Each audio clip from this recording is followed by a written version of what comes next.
Hello, everyone. Welcome back to another round of Grain Arena. This is the championship match for week 1 of season 10.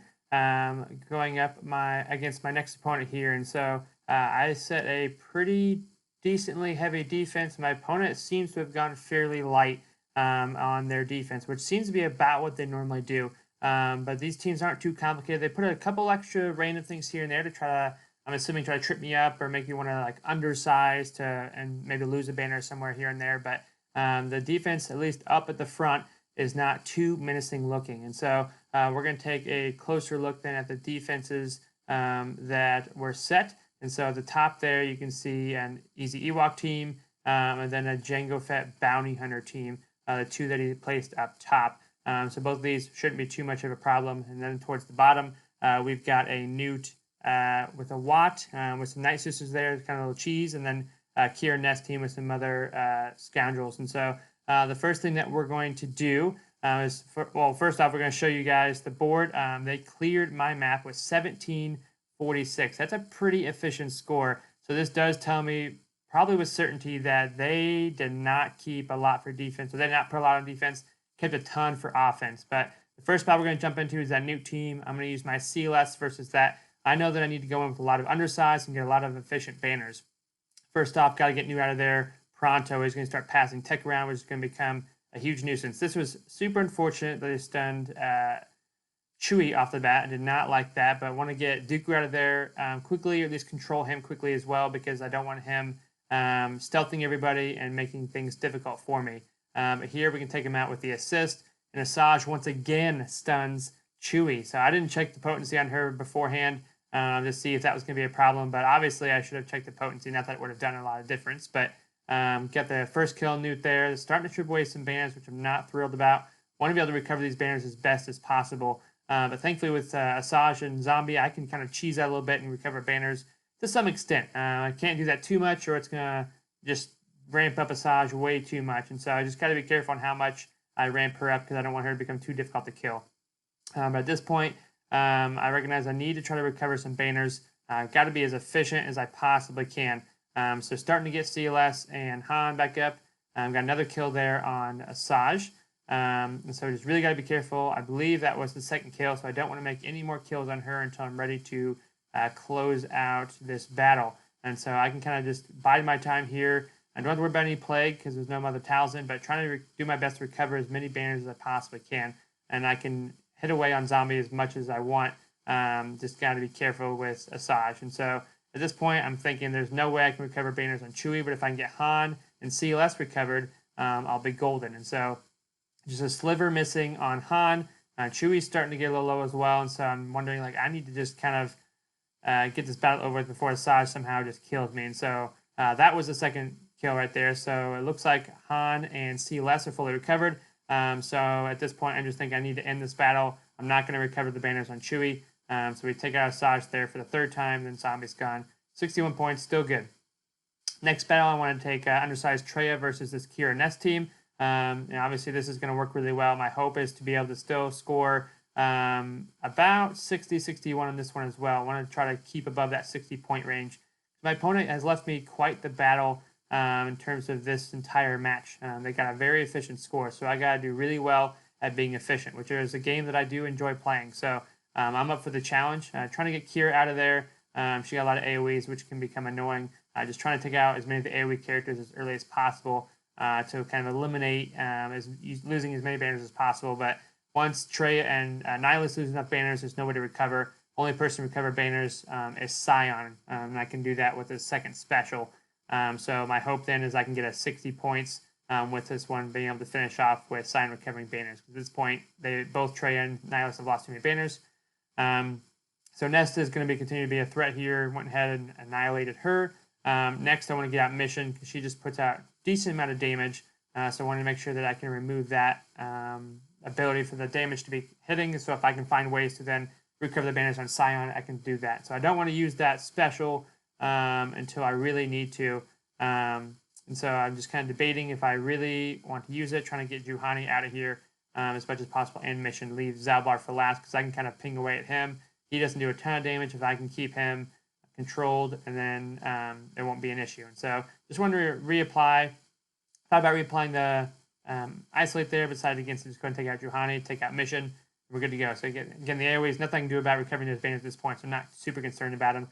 Scion's getting close to the spot of losing enough points on his protection that I won't be able to recover all the banners. So I went ahead and used it there, gave him the bonus protection from Trey as well. And so at this point, even if he hits him a couple times, I'll be able to tank that out. So now I'm just biding my time until I have an Annihilate, making sure I can keep the banners on Scion, and then I'll get the 60 points, which I do. And so you can see here, just decided to go into the Annihilate. We'll get 60 points in this battle, and I'll take it. So here we open up to the back. He left a GG and a Bugs team, and with the GG team, he put Poggle in there, and then switched over Droidica into the Bugs team, which is a little bit different. But these are the only two challenging squads that he's got left, and I still got my two best teams remaining. And so even though I put some two challenging teams there, I'm not super worried about it. Wanted to go ahead and use my Nest versus Ewoks. This was an easy solo. I'm sure you guys have seen this before. If you have a decent Nest, you've probably done this before. And so this was a great way for me to kind of get ahead on some banners, because I know that every banner is going to matter at this point, and so I need to do the best that I possibly can. So this battle, like I said, this is an easy battle. I checked the potency beforehand. Low grade did not have enough potency to likely land a daze on me. They had about, I think I'm at 179% tenacity on my Nest, which is super great. I think the potency for their low grade was about 100%. So there was a small chance that they could land it, but even if they did land a daze, I wasn't overly concerned. They don't do enough damage to kill me. As you can see, I'm making quick work of these little Ewoks here, and there goes the last one for an easy 63 banners. Next, I want to take EP versus Django. They didn't have the Zeta on Django's leadership, otherwise this team would not work potentially very well.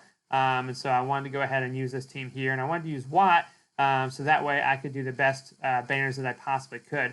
Now, what I didn't realize was how excessive this was going to be. I could have easily probably just 3-man this, and it would have been a lot better. Maybe 2-man just to have Thrawn as the backup for a Fracture. But this team just went down very quickly, and so was not realizing how overpowered this team was going to be. I thought I was going to put up a little more of a struggle, but with Watt's weapon tech on Vader, I didn't have to worry about the revives from the Fets, and so that just made things a lot easier. But definitely could have done without Tarkin. Probably could have done without Thrawn. He didn't really do anything until the Fracture there at the end, and Vader had already taken everybody else out at that point, so probably could have 3-man this with just Palp, Vader, and Watt. But I got a 60 points, which is what I need. This next battle, I wanted to take my JKR team against GG, just because this is the one I'm familiar with, especially without Droidica being able to just like knock somebody out. They're just going to do incremental damage over time. And so the goal, again, just to straight after B2, take him out as quickly as possible, and then work on the rest of the team until we can mark GG again. And so just kind of putting in the damage I need to. B1 will heal him back up, but that's all right. I can put in enough damage to make sure that he drops before the next time B1 will take a turn. So I'm not overly concerned about that. Continue stealing stealth as much as possible. Poggle is super weak, so he died really early.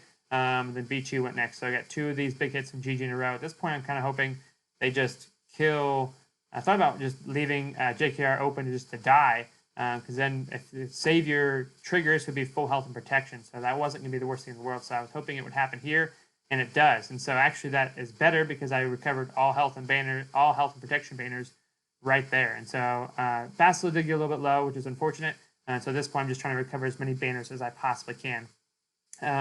Trying to keep Bastila alive. Don't want to have to use the revive if I can help it. But just trying to do the best that we can to recover banners. Thankfully, I got the heal from Hoda here, trying to get myself back up to 60 banners. This is a great team when you get down to just these 2 to recover lots of banners. Any assisting that happens can really help with recovering the protection. We've got the health topped off, so now it's just really worrying about protection and making sure we get that all figured out. I got these heal moves. I can add bonus protection, which can help in terms of adding to the protection. In terms of the bonus protection can also count towards the total protection numbers as well. So just trying to do my best, again, to recover as many banners as possible. At this point, I'm not quite back at full, or at least I wasn't sure at this point. Trying to just add that bonus protection to make it so it can maybe reach that full 100%. We're pretty close to 60. I think I was able to get there. A little extra passing over turns to Hoda, and just making sure he does his basic to add a little bit of extra protection there. But I think at this point, I'm pretty good to go. I think I've got the 60, and as we see, as we finish the battle, I did reach 60 points. So then the final ground battle is I used gas. I could have probably just 3-man this, but I was not wanting to lose any more banners than I need to, and I wanted to have the dispels at my disposal. And so my goal here was to get gas to go so I could crit Droidica, but the bonus turn meter, how that worked, went first, and he was able to go into damage immunity.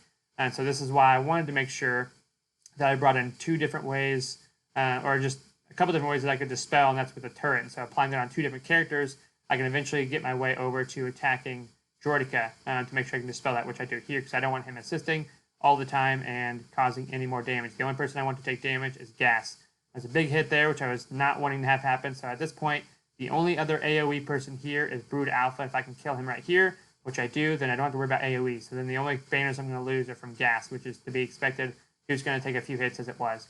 And so at this point, I'm able to get everyone else is at full protection, full health. Gas lost a little bit, so that gives me 60 points because I undersized by 1. This final battle was a Malevolence Mirror, which I'm not a huge fan of these. I'm used to winning these, not too bad about that, but they're just, the banners aren't as great. And so that was a super unfortunate dodge right there. That dodge right there cost me a couple banners, as we're going to see here at the end. So at this point, I'm up by about 10 to 12 banners. I don't remember exactly how much I was up at this point, but I had a little bit of a cushion. I believe I needed to get a 49 on this fleet to win. But that initial dodge at the beginning really hurt us not being able to kind of get off to a good start, which is crucial in Malevolence Mirror matches. You got to get that Hyena Bomber out ASAP. Otherwise, these can go south pretty quickly. And so just kind of waiting to be able to apply some more Buzz Droids on the Hyena Bomber. They got the taunt there. Usually at this point, I would bring in Spy to just wreck Hyena Bomber, but they would have Vulture Droids on them. Or not Vulture Droids, but the Buzz Droids. So I would get lots of extra attacks. I don't have that this time, but I still decided to bring him in. Wanted to see what I could take out still, how much damage I could do. Still did a decent amount of damage, but that likely would have killed him if he had Buzz Droids on him, but it didn't this time, which was unfortunate. So now I just kind of have to buy my time until I can apply Buzz Droids. Wanting to do my best to take out other characters. The Millennium Falcon certainly poses a threat in terms of just being able to force me to hit the other Vulture Droids, which is not what I'm wanting to do. I believe my Malevolence was faster now that I think about it, but I don't want to be giving turn meter to their Malevolence to then have them do the ultimate before me, because that would pretty much spell doom for me. So I was able to get Hyena Bomber out there, so I'm feeling pretty good at this point, but I've lost quite a bit of banners so far, so I need to be careful on how things go, especially with the Falcon still in there. Just dropped 2 Vulture Droids, which gave me a lot of turn meter. I brought in Cassian for the Dispel, because I knew that I would need to get to Han's Millennium Falcon before anyone else. I called Spy in here, and I think what I should have done instead was call in Hyena Bomber to dispel some debuffs, but was able to land that move there. Not as much dodge without that ability ready to go. And right here, I'm able to take out the Falcon, which was huge. And so now I just got to take out the last Vulture Droid, and this is a game over. I was trying to remember which one was the one from start. I remembered it was that one. And then the battle ends 53. That's the lowest banners that I can recall. And so because of that, I was then able to win by 4 points. So that fleet battle mattered a lot. I was up by quite a bit, and that fleet battle did not go as well as I would have wanted to, but still was able to pull out the win with a 4-point win. So I was grateful to get the championship round victory that time.